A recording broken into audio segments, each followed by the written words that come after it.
नमस्कार दोस्तों, मैं हूं तरुण उपाध्याय और आज मैं आपके लिए लेके आया हूं केमिस्ट्री का सेशन। हमने केमिस्ट्री के अंदर 2 यूनिट पूरी कर ली हैं और आज हम स्टार्ट करेंगे केमिस्ट्री का तीसरा यूनिट। इसका पहला टॉपिक है डाल्टन्स एटॉमिक थ्योरी, यानी Dalton atomic theory.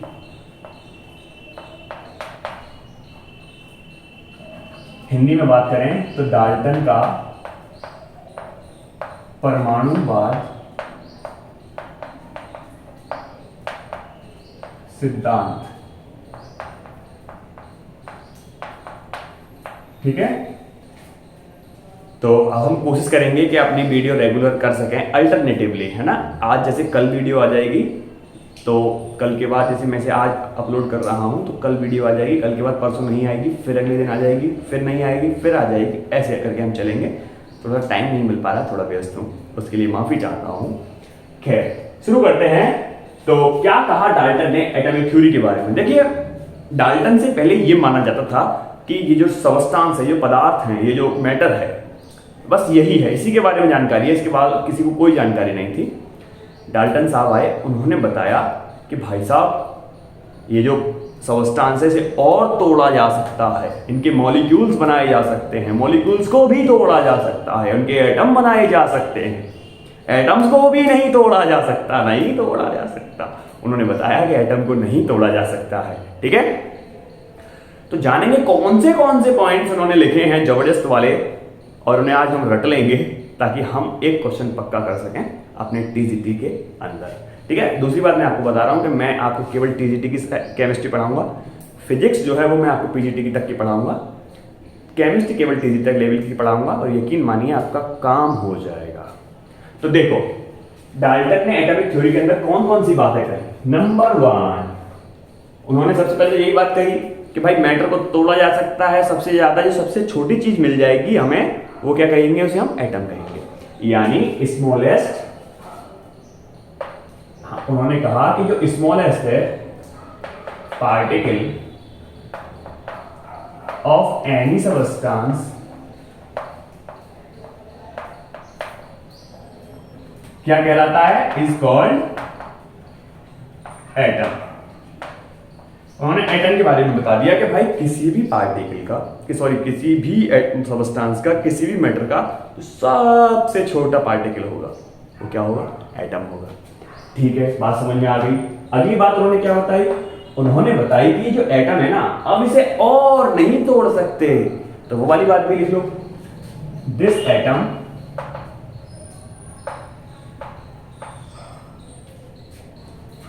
Can't be divided, या डिविजिबल लिख लो, बाय एनी फिजिकल और केमिकल मेथड।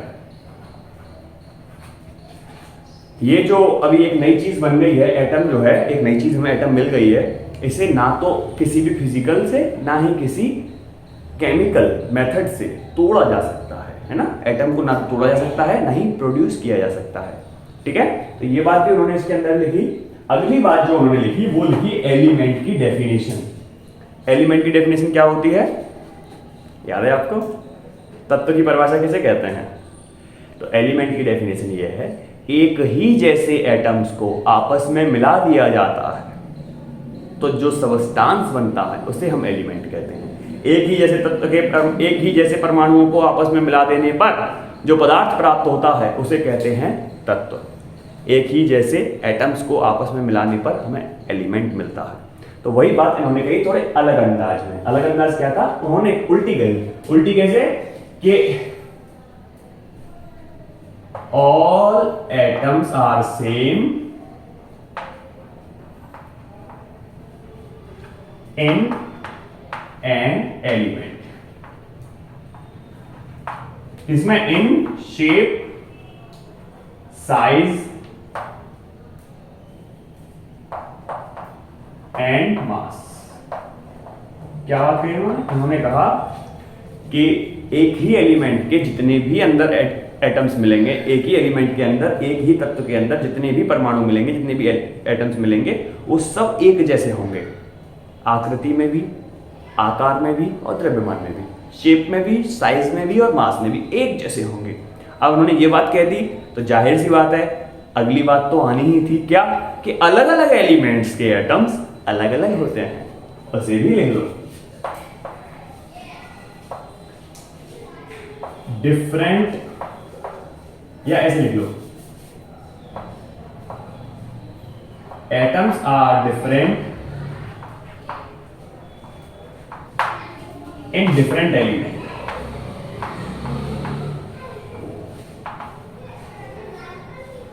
इन शेप,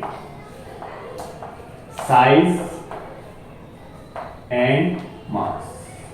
तो उन्होंने कहा कि शेप में, साइज में और मास में अलग अलग एलिमेंट्स के एटम अलग अलग होते हैं।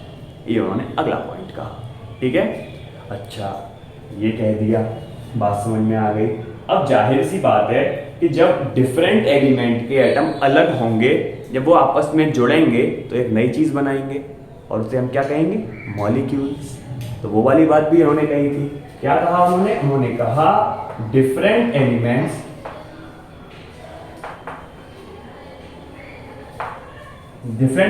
फॉर्म क्या, मॉलिक्यूल। ठीक है, तो पूरी बात लिखी है, पूरी बात आप लिख लेना। मैंने बस इतनी सी बात लिखी है कि अलग अलग एटम आपस में मिलके क्या बना देते हैं, मॉलिक्यूल, जो क्या है, किसी भी सब्सटेंस का सबसे छोटी यूनिट है। ठीक है, तो अलग अलग एटम्स के, याद रखना सेम एटम नहीं होने चाहिए। अगर एक जैसे एटम आपस में मिल जाएंगे तो क्या बना देंगे, एलिमेंट। अलग अलग एटम आपस में मिलके क्या बनाएंगे, मॉलिक्यूल। ठीक है, अगली बात इन्होंने क्या कही, अगली बात इन्होंने कही कि भाई जैसे ये मिलके एक मॉलिक्यूल तो बना रहे हैं, ये जो मॉलिक्यूल बनेगा ये एक किसमें होगा, सिंपल रेशियो में। ठीक है, तो लिख लो atom form molecule in a simple ratio, यानी 1:1 में बना सकता है, 1:2 में बना सकता है, 1:3 में बना सकता है, 2:3 में बना सकता है। ये सिंपल रेशियो है। ठीक है, ऐसे मॉलिक्यूल्स बना सकते हैं। ठीक है ना, कि नहीं है, HCl है 1:1, H2O 2:1, ऐसे ही बनना है। ठीक है, अगला इन्होंने एक बात और कही कि दो एटम मोर देन 1 रेशियो में भी बना सकते हैं। बात समझ रहे हैं, अभी आपको समझ में आ जाएगी। जैसे 2, यहां लिख दो पहले, 2 atom can make more than 1 molecule, more than 1 molecule in different ratio। जैसे मान लीजिए कि आपके पास था S प्लस O2, आपने क्या बना दिया, SO2। अब आ गया S प्लस O3, क्या बना दिया, SO3। तो यहां रेशियो क्या है, 1:2, यहां रेशियो क्या है, 1:3। यानी एटम तो दो ही है, S और O, दो ही की तो एटम है हमारे पास, लेकिन रेशियो अलग अलग आ रहा है, 1:2 और 1:3 का, दोनों मॉलिक्यूल्स भी अलग है। ठीक है, वही बात मैंने आपको लिखी है 8। अगर इंग्लिश में कहीं थोड़ी सी दिक्कत हो तो एडजस्ट कर लेना, हमारी इंग्लिश में थोड़ा सा हाथ तंग है, थोड़ा नहीं, अक्सर में बहुत हाथ तंग है। ठीक है, तो अगली बात इन्होंने क्या कही, अगली बात इन्होंने कही एटम की जो डेफिनेशन है। एटम की डेफिनेशन क्या है, देख रहे हैं आप, एटम की डेफिनेशन से ही सारे क्वेश्चंस आ रहे हैं। ये सारे के सारे पॉइंट्स एटम की डेफिनेशन से आ रहे हैं। क्या कि स्मॉलेस्ट पार्टिकल होगा, तोड़ा नहीं जा सकता। उसका एक और चीज रह गई है, क्या कि किसी भी केमिकल रिएक्शन में पार्टिसिपेट कौन करेगा, एटम करेगा, है ना। तो इस वाली बात को भी लिख लीजिए, atom take part in chemical reaction, यानी एटम जो है वो पार्टिसिपेट करेंगे केमिकल रिएक्शन के अंदर। तो ये 8 पॉइंट्स उन्होंने बताए हैं अपने एटॉमिक थ्योरी में। किसने, जॉन डाल्टन साहब ने। क्या है, एक बार फिर से मैं रिवाइज कर देता हूं। पहले उन्होंने बताया कि किसी भी पार्टिकल की जो स्मॉलेस्ट यूनिट हो सकती है वो एटम है। फिर उन्होंने बताया कि एटम को ना तोड़ा जा सकता है ना प्रोड्यूस किया जा सकता है बाय एनी फिजिकल और केमिकल प्रोसेस या मेथड। फिर उन्होंने बताया कि एक ही एलिमेंट के अंदर एक जैसे एटम्स मिलेंगे। फिर उन्होंने बताया कि अलग अलग एलिमेंट्स के अंदर अलग अलग एलिमेंट्स मिलेंगे। फिर उन्होंने बताया कि दो डिफरेंट एटम्स को अगर जोड़ देंगे तो मॉलिक्यूल बनेगा। फिर उन्होंने बताया कि जब वो मॉलिक्यूल बना ही रहे हैं तो वो एक सिंपल रेशो में बनाएंगे। फिर उन्होंने बताया कि वो दो एटम्स को जोड़ के दो डिफरेंट रेशो के अंदर दो डिफरेंट रेशो के साथ मॉलिक्यूल्स बना सकते हैं। और सबसे लास्ट में उन्होंने बताया कि एटम्स जो हैं वे किसी भी केमिकल रिएक्शन के अंदर पार्टिसिपेट करेंगे। ठीक है, तो ये हैं उनके पॉइंट्स। अब मैं आपके लिए एक और चीज बताता हूं जो ज्यादा इंपॉर्टेंट है, एक्चुअली क्वेश्चन वहां से भी आ सकता है, which is limitation of Dalton's atomic theory.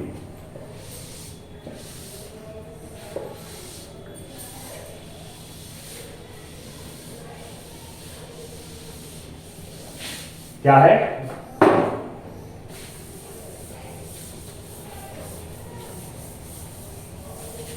Limitation of Dalton atomic theory, यानी लिमिटेशन कमियां, इसे हिंदी में कहते हैं कमियां। क्या कमियां थी उनके अंदर? देखो, पहली कमी तो ये थी कि वो ये नहीं बता पाए कि भाई क्यों, नंबर 1 पे लिख लेना, वो ये नहीं बता पाए कि क्यों किसी भी एलिमेंट के अंदर एक जैसे ही एटम्स मिलते हैं। वो ये बात डिफाइन नहीं कर पाए। तो ये हो गई उनकी पहली कमी।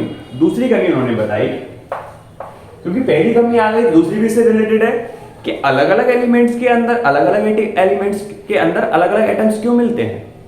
वो ये बात भी डिफाइन नहीं कर पाए। पहली, एक ही एलिमेंट के अंदर सारे एटम्स एक जैसे क्यों होते हैं, ये डिफाइन नहीं कर पाए।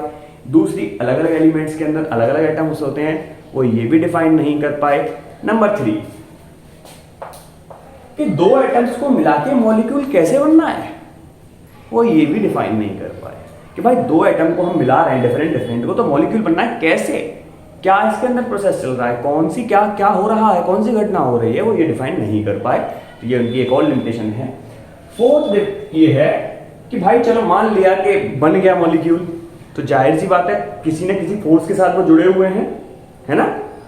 तो वो फोर्स कौन सा है, तो वो जो फोर्स था उसको भी ये डिफाइन नहीं कर पाए। आजकल हम उन्हें बॉन्ड्स के नाम से जानते हैं, है ना, कि भाई आयनिक बॉन्ड है तो आयनिक फोर्स हो रहा है, वहाँ पे एक इलेक्ट्रोमैग्नेटिक फोर्स लगता है, या कोवेलेंट बॉन्ड है तो वहाँ पे उस तरीके का फोर्स लगता है, वो जो है डिफाइन नहीं कर पाए। एक्चुअली आप मोटा मोटा ये मान लीजिए कि वो बॉन्ड्स को डिफाइन नहीं कर पाए, है ना। तो फोर्थ पॉइंट ये था।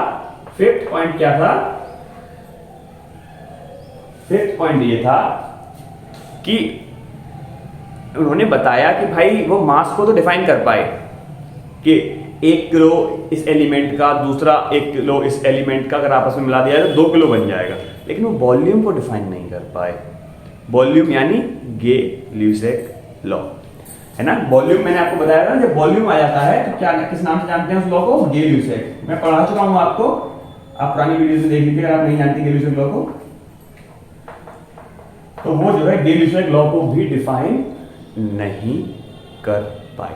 ठीक है, तो ये थी इनकी लिमिटेशंस 5 और 8 मैंने वहां बताई हैं, यानी 8 और 5 13 पॉइंट आपको याद करने हैं और आपको जॉर्ज डाल्टन की एटॉमिक थ्योरी याद हो जानी है और इसमें से एक क्वेश्चन पक्का आएगा, तो आपका एक क्वेश्चन पक्का बन जाएगा इस थ्योरी में से। ठीक है, तो आज के लिए इतना ही, बस मिलेंगे नेक्स्ट वीडियो में। और क्योंकि आपने वीडियो यहाँ तक देखी है तो आपके लिए एक इंसेंटिव दे देता हूँ, एक बोनस दे देता हूँ।